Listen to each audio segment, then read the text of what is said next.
Masha Merrill n'est pas du genre à évoquer sa vie privée à tout va.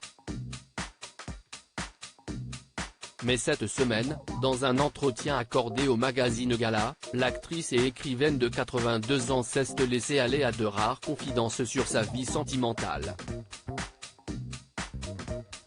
Elle s'est notamment souvenue de son idylle avec l'acteur Stéphane Fraisse, connu du grand public pour ses rôles dans les films Chouan, 5x2, Sans toi ni loi, Monsieur N.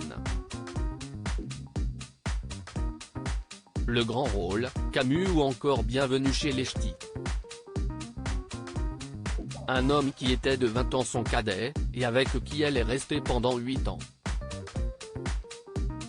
Une belle histoire, sur laquelle elle est donc revenue dans cette interview.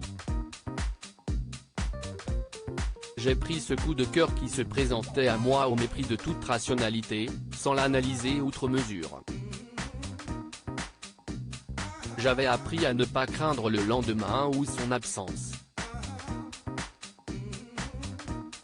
De façon générale, en amour, il faut se libérer de la peur, s'est-elle confiée, alors qu'à l'époque, elle sortait tout juste d'une déception amoureuse avec le photographe italien Luciano d'Alessandro. Une histoire qu'elle retrace notamment dans son dernier livre, L'homme de Naples, paru aux éditions L'Archipel le 3 novembre dernier.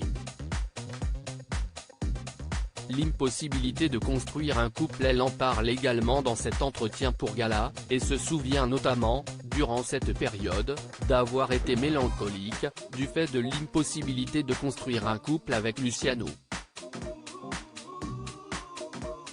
Car ce dernier n'était à l'époque que son amant, puisqu'elle était encore mariée à un autre Italien, le réalisateur Gian Vittorio Baldi. Mais elle était en train de divorcer de lui, après 9 ans d'union. Avec ce dernier, elle n'a eu aucun enfant puisqu'elle est devenue stérile à seulement 16 ans à la suite d'un avortement en 1956. En revanche, elle a élevé les siens, notamment Gianguido Baldi, qu'elle a par la suite adopté.